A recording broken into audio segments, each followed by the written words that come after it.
Ladies and gentlemen, have you ever wanted to consume a child? Have you ever wanted to cop some ice? Have you ever wanted to avoid paying rent by having your landlord accidentally jump off a balcony? If so, look no further than Weird West, an isometric immersive sim RPG that disappointed me more than my portfolio.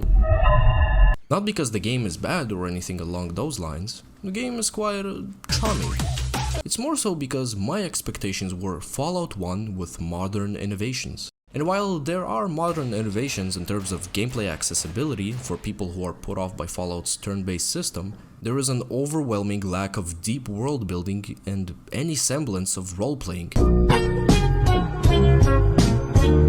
On my first playthrough, I had the grand idea of going for a super stealthy playthrough, because I was under the impression that this game would be extremely polished in that regard, as it's developed by X-Prey and Dishonored developers, both of which are known for fully fleshed out stealth and all guns blazing experiences.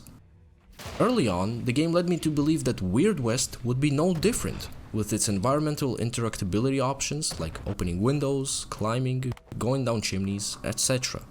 Thing is though, there is absolutely no point in going for this type of gameplay style because the game does not adequately compensate the additional time it requires to successfully execute such an approach. If you go sneaky beaky like or go full guns blazing, there is no difference. And even if there is a difference, like negative reputation for committing crimes, i.e. murder or grave robbing, it still doesn't really matter because I do not care about the law and I'll literally kill the entire town and eat the sheriff's corpse if they try to hold me accountable. And I'll be stronger for it. There is only one instance in the entire game where stealth is necessary to pull off an objective. In every other scenario, you're truly better off just killing everyone in your way, instead of forcing yourself to LARP as some ghostly figure. Hell, even the game nudges you towards the hostile approach because 98% of the skills, both of character and weapons, are on the loud side. And it's not like the combat in this game is deep or complex. You aim your weapon, you shoot, you score. Might as well just invest in better firepower and skills to blaze through locations and get the same exact outcome you would have otherwise gotten if you spent 20 minutes sniffing bushes. When I realized this, I thought to myself that I should explore. I'll surely find some interesting location that has a unique weapon to assist in my new gameplay approach. Or in the worst case scenario, I'll mine some ores and use them to upgrade my weapons or sell them to a banker. I mentioned two things there, exploration and collecting upgrade materials, both of which are a complete waste of time. How could it be, bro? Exploration is the bread and butter of every game, bro. Like man, come on, bro, you can find skill points and upgrade materials for better guns, bro. Yeah, but going through copy-pasted areas just to find skill points ain't really worth it. So here's the harsh truth. You won't find unique gear, and mining ores is the ultimate time waster, because of how broken the economy in this game is. The max tier you can upgrade your weapon to is gold. But if you look carefully, you see that the tier's color is purple. Now, any person who played more than one game in their life knows that purple is usually the epic tier, right above the blue uncommon and under the yellow/orange legendary, which means either A, there are no legendary weapons in this game, or B, the upgrade system is lacking. The answer is of course B. Merchants will sell you legendary weapons for a hefty price. So the smart move would be to go out there and mine ores endlessly to sell them to bankers and then buy the legendary weapons. No. The smart move would be to pull a dubious lick. The steps are simple. Step 1. Find the dagger and bones merchant in town. Step 2. Loiter for nighttime. Step 3. Break in and steal all their shit. Step 4. Loiter again and sell them all their shit back at a family-friendly discount. Step 5. Steal the shit you just sold them and sell it to them again. Step 6. Repeat this process until you're financially independent. Step 7. Ignore everything I just said and kill the man in charge, because stealth? Lol. Step 8. Subscribe to Serjuh.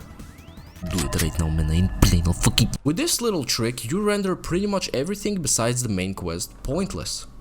What's the use in exploration if there's nothing unique you can come across? No unique loot, no unique locations, and the saddest of all, the side quests in this game are nothing more than fetch this, bring that, for a bit of positive reputation and a small financial compensation. which of course is meaningless because of the aforementioned lick. Imagine this. An elderly man approaches you and tells you that his wife's grave has been robbed of a sentimental piece. He asks you to track it down. In your investigations, you discover that there's a gang of grave robbers known as the 6 feet unders who are hitting dubious licks across the west. And you discover where they're going to strike next. With this information, you can A. rig the graves they're going to rob with dynamite, or B. confront them and find out they're working for a witch that is building an undead army to conquer the west, in which case you can either join them for an evil playthrough or kill them on the spot. This of course is not a quest in the game, nor is there anything even remotely close to resembling this. If I, a person who buys JPEGs, could come up with something like this, then why people who do this type of thing for a living couldn't? In some extreme cases, you'll stumble across a side quest that has some unique, memorable factor, but it's never deep enough to actually invest into. Except that one quest where you free a murderous spirit from his prison and it becomes your friend. If there was unique loot, side quests that last more than 3 minutes, or if the strongest weapons came from crafting, then there'd be a point in interacting with exploration, mining, and hunting. But as it stands, they're just features that make the game seem bigger than it is. But Serjuh, you've said you can find skill points while exploring. That has to be worth it on its own. No. There are 2 types of skill points in this game. The first is Nymph relics, which are used to acquire character and weapon abilities. These reset each.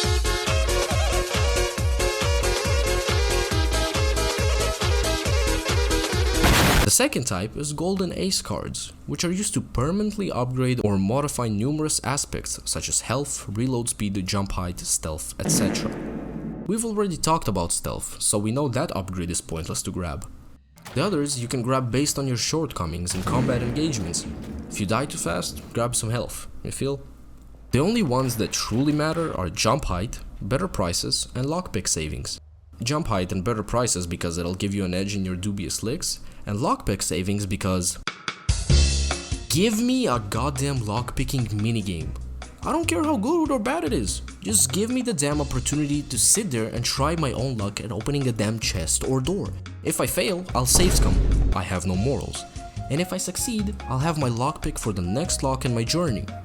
You're depriving me of my dopamine with these hold X to unlock clown features. Not only that, but you're making me buy unnecessary amounts of lockpicks because for some goddamn reason this door takes 5 lockpicks to open. What? Man, come on, now. The combat in this game is okay. You shoot shit, set shit dies, and you move on. There's not much thought you have to put into it, as most enemies behave in a similar fashion, albeit with different movements and abilities that make them distinguishable. Apart from being a minor inconvenience, said abilities do not pose much of a threat. That is until you encounter the Foreman. This enemy type is the only one in the entire game that has messed me up mentally and physically. They're the Deathclaws of this game, which is odd because there is a massive enemy type that could have filled the Deathclaw role, but they're just a massive bullet sponge, whereas these Foremen will demolish you with no remorse. The only time I'd recommend using stealth in this game is when you encounter these dudes. Thing is though, you only encounter them in caves/mines, which are far too linear to allow for a proper non-hostile approach. My first encounter with these fellas was also my first time using as many abilities as I can to kill them. One thing I noticed during that encounter is that the abilities in this game, or more so the underlying energy system, is unrewarding. You only get to use roughly 2 abilities before having to sip some lean.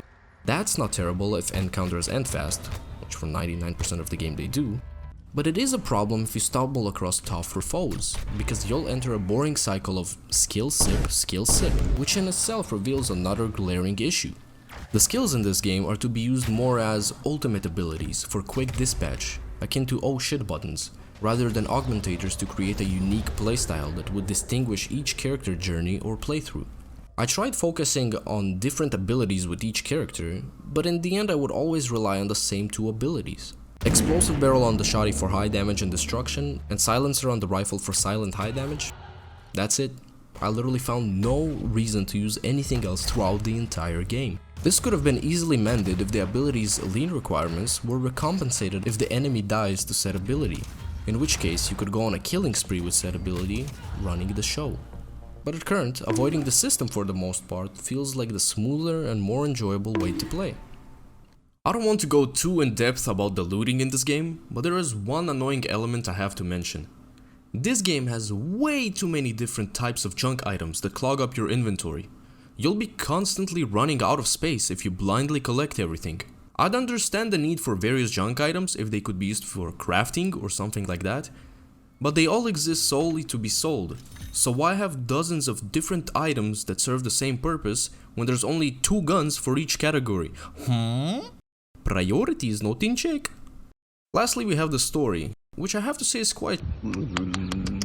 You're this mysterious blood cultist looking ass fellow doing some experiment for a secret cabal. This experiment has you possessing the lives of 5 different individuals throughout the campaign. Imagine the whole Assassin's Creed Animus thing, but instead of it being one character for the entirety of a shitty Ubisoft game, you get 5 characters that have their own little stories and backgrounds, which all tie in together when the experiment reaches its conclusion, be it a good or bad one depending on your choices and your journeys. Overall, Weird West is an aesthetically pleasing indie game with a lot of untapped potential. Marketing led me to believe it would be an RPG, which it is not. Being able to make inconsequential binary choices does not make a game an RPG. But it is a very tight little action-adventure game with captivating visuals and sound design. I'm especially a very big fan of this barrel animation. I don't know where the devs put most of their focus, but I'd say it was in the wrong place. The weapons could use a lot of work. Having only shoots fast, shoot slower options for each weapon type does not really entice me to diversify. Furthermore, having all these skills rely on a singular source really limits creative approaches to combat, especially when you'll run dry before reaching your 3rd skill. And of course, the lack of unique gear or side quests really limits you to doing the main quest only for any sort of intrigue. I'd say this is a wait for discount type of game at current, which is why I'ma give it a 6 out of 10. That's about it. Slap like, slap off, it's a